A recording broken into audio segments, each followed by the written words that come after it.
Hello guys. This acceleration test video, I'm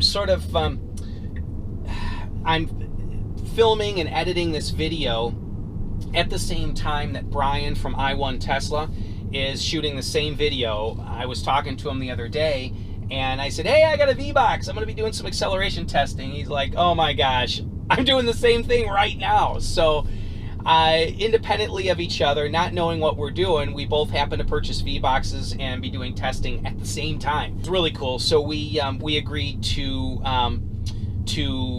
do our own filming and editing and uploading and activate our videos at the same time. So go ahead and check out Brian's channel, I1 Tesla, and watch his video on it.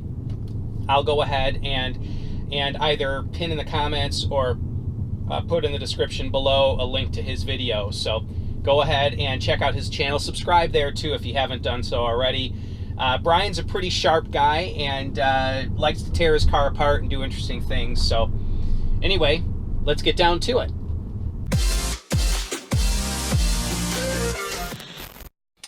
All right, so today is a fun day. Somebody's got a new toy. So in case you guys are wondering what I've been spending all these huge YouTube dollars on, sidebar, I make anywhere from $500 to $800 a month on my YouTube channel. So I bought my laptop, a couple other things. Well, this last month, what did I buy? Bought myself a V-Box. So for those of you that don't know, Race Logic is a company that makes electronic tools for acceleration, lap time, that kind of thing, for race cars. And this is their V-Box Mini. It is the lowest cost measuring device that they make and the simplest to use, although definitely not cheap. But it is extremely accurate. And when you watch Motor Trend and any of these channels where they do actual acceleration testing, typically this is the device they use. So I'll go ahead and set it up. We'll do some testing. So I am currently at 284 miles of range, which is 90% state of charge. Right now I am at, you can see, 90% state of charge and 284 miles of range. It is 58 degrees out, and so let's see here if we have limited regen at all. Yep, the regen is limited, which means the battery is a little bit cool.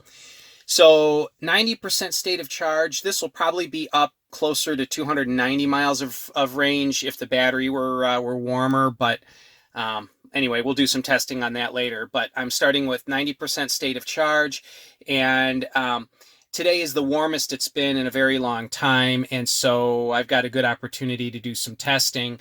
So I will, I'll be sticking the V-Box up here on the windshield, and we'll go ahead and get some testing done. So, excellent. So to set this up, merely requires plugging in the cord, which gets plugged into a power port, 12-volt power port. And then they stick it, they tell you to put it right in the middle of the windshield for best response. Having a glass roof, I could probably put it on the roof as well and put the camera right at the face of it, but we'll do some experimentation with that another time. So for right now, just want to get it set up. So there we go. And we'll go ahead and plug this in. There we go.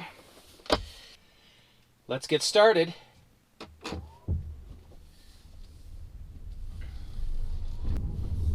And I'm going to go ahead and turn on the energy graph. We'll set it for a 5-mile scale so we can get an idea of how much power we're using. So on this V-Box, it gives 0 to 60 time, 0 to 100, and then 0 to 100 and back to 0 time as well. And you can set it for quarter-mile time, and then it also has a Vmax, which is maximum velocity you've achieved within that run that you've done. So I'm going to be doing this test with all of the climate control off, no seat heat. I want to save as much energy for acceleration as possible. Now, my first couple acceleration runs will probably be weaker. It will probably accelerate stronger after doing a couple initial runs, and I'm assuming that partly because the battery will warm up, and there are some dashes here of limited regen, and that occurs when the battery pack temperature is a little bit cool. The full discharge capacity of the battery is only available when it's above a given internal temperature. So the easiest way to tell that is to just check and see if you have limited regen, then that's because the car senses that the battery pack is not as warm as it could be. And in fact, the Model S that has ludicrous mode, in order to put the car into ludicrous mode, it will preheat the battery, because the warmer the battery is, the harder it will discharge. And now there are limits there, and to a certain extent, the warmer the battery is, the more it will discharge, but it's actually not even that good for the battery to warm it to that level. So that's why for ludicrous mode, it will artificially heat the battery for acceleration, but then it normally will want to regulate battery temperature a little bit cooler than that. So anyway, not sure how much difference it will make. I'm not sure if limited battery current due to temperature is going to affect it much. I have a feeling that Tesla may be limiting the acceleration of these Model 3s to just by software, just to be at its rated amount, which is, they say 0 to 60 in 5.1 seconds. Now, for those of you that don't know, this is a long-range rear-wheel drive Model 3. So its rated range is 325 miles. My car is never charged all the way that high. I think I'm at like 318 if I charge it all the way up at this point. But its rated range is 325 miles, and because it's got the largest capacity battery, and it is rear-wheel drive only, not an all-wheel drive car. So so let's see here. This particular road that I'm on is a road that I like to use for just for some, you know, basic testing. There's a couple spots in this road that are very, very level, very straight and true, and there's a few cars right now, but it's not a highly traveled road. So, all right, this is looking pretty good. There is no one behind me at all, so I'm going to go ahead and stop, wait for this to read 0, and here we go. 3, 2, 1.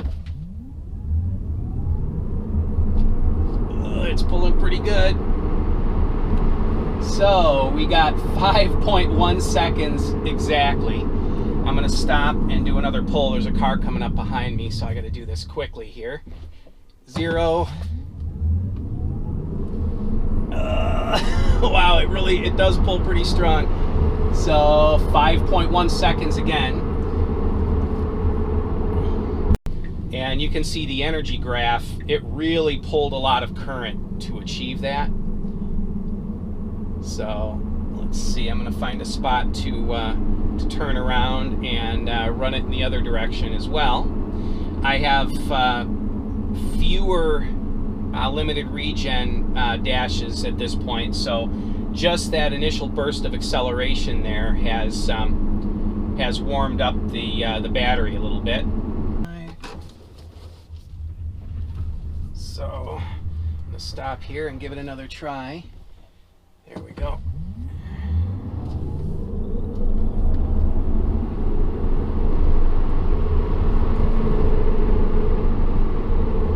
And again, 5.1 seconds.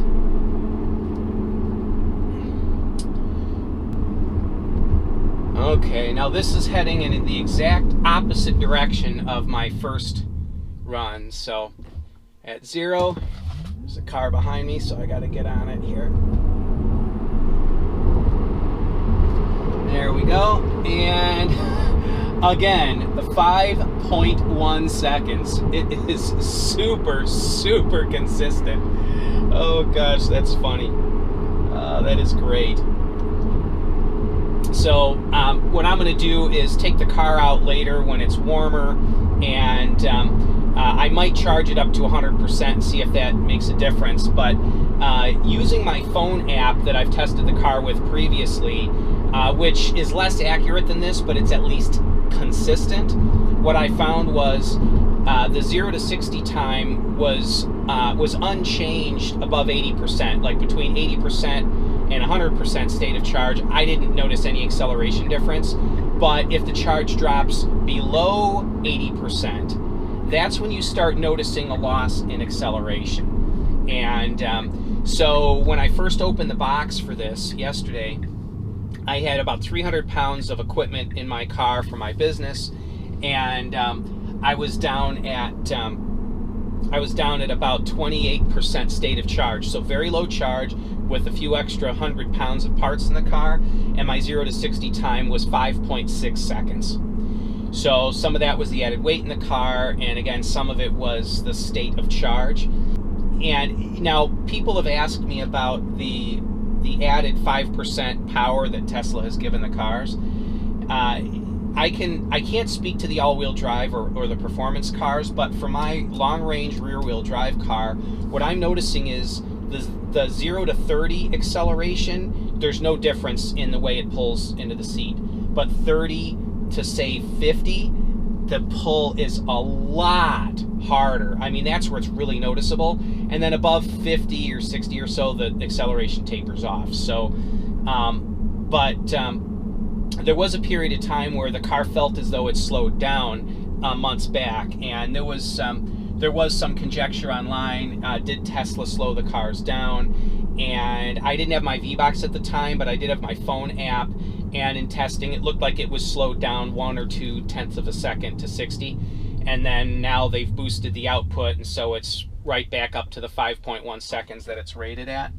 I'm excited about it. I plan on using this V-Box quite a bit.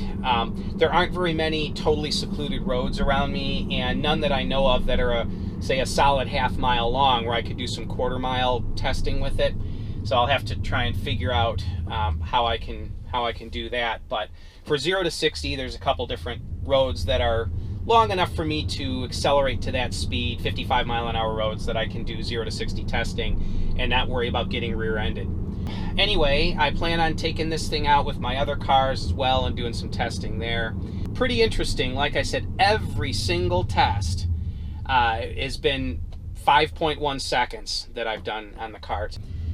Kind of a fascinating experiment, but for those of you that are new to the channel, go ahead and subscribe, give me a thumbs up, and let me know some of the things that you'd like me to do videos on, and I'll be more than happy to oblige. This video is being shot at the same time that Brian from I1 Tesla is shooting acceleration videos with his V-Box, and I'm going to put a link to his video in the either in the description, or I'll pin it in the comments section. So be looking for that.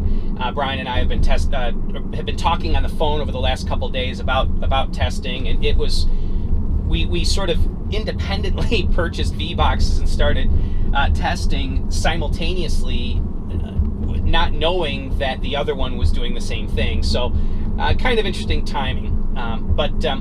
Anyway, go ahead and tune into his channel as well and see what he has to say. So anyway, thanks a lot, guys. Take it easy now.